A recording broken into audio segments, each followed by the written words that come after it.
Have you ever thought about an act so full of compassion that it was also completely illegal? An act of healing that just shattered every social and religious rule of its time? Well, that's exactly the story we're diving into today. Just 4 verses from the Gospel of Matthew. But wow, what a powerful encounter. It reveals a kind of power and love that was truly radical. It all kicks off with this one desperate plea. And this is so much more than just a request to be healed. This is a massive statement of faith from a man who had lost everything: his community, his identity, his dignity. He absolutely believes Jesus has the power to heal him. He just doesn't know if Jesus is willing to. So, to really get the weight of this moment, we have to understand who this man was. What was at stake for him to even show his face in a crowd like this? Okay, so verse 1 really sets the stage. Jesus has just finished delivering the Sermon on the Mount, so he's basically at the peak of his popularity. The text says great multitudes were following him. You can just imagine the energy, right? It's crowded, it's public, and the atmosphere is electric. And then boom, right into the middle of this massive crowd, a figure appears who, by law, should be nowhere near other people. Verse 2 says a leper came and worshipped him. Think about the guts that took. And Luke's gospel even adds that he was full of leprosy, meaning this wasn't some mild case. It was obvious to everyone. Now here's something we have to get our heads around. In that time and place, leprosy wasn't just a physical sickness. It was a state of what they called ritual uncleanness. And this was a huge deal. It was a theological concept that symbolized you were separated not just from your friends and family, but from God himself. The law of Moses was incredibly specific about this. If you had leprosy, you had to live completely isolated. You had to wear torn clothes like you were in mourning. You had to cover your face. And you were legally required to shout, "Unclean, unclean," if anyone got close. And the worst part?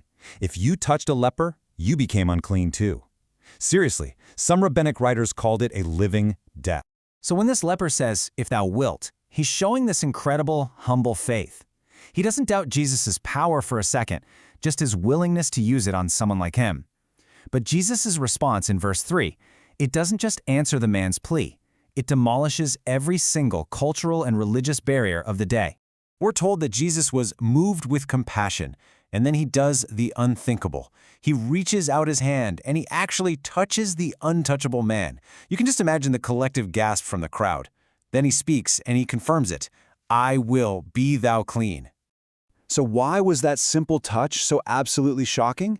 Well, because under the law, contamination was a one-way street. If you, a clean person, touched something unclean, you became unclean. The clean never ever purified the unclean. So by all rights, by touching this man, Jesus should have become ritually unclean himself. But this is where the whole point of the story comes into focus. Jesus flips that spiritual law completely on its head. Instead of the leper's uncleanness making Jesus unclean, Jesus' perfect holiness flows out and purifies the leper. His holiness isn't passive, it's active, it's powerful, and it completely overwhelms the disease and the defilement. And the result wasn't slow or gradual. Not at all. The text is super clear. Immediately his leprosy was cleansed. It was instant. It was total. And it left no doubt in anyone's mind that they had just seen a miracle from God. But hold on, the story isn't quite over. In this final verse, verse 4, after this incredible, very public display of power, Jesus gives a very specific and honestly a kind of puzzling instruction to the man he just healed. He tells him, "See thou tell no man." Now you got to be wondering why. Why perform this huge miracle in front of a giant crowd only to tell the guy to keep it quiet? Well, the answer is in the second part of that command. Turns out, this wasn't really about secrecy at all. It was all about process and proof. First, the man had to go to the priest. The priest was the only legal authority who could examine him and officially declare him clean again. Second, he had to offer the specific sacrifice required by the law of Moses. And third, and this is the kicker, this whole legally verified process would serve as an undeniable testimony to the religious leaders. They'd have official proof that an impossible miracle had just happened. And just to leave you with one final thought on how absolutely huge this event was. Some of the ancient rabbinic traditions considered leprosy so incurable, so devastating, that healing it was seen as a miracle on the same level as raising someone from the dead.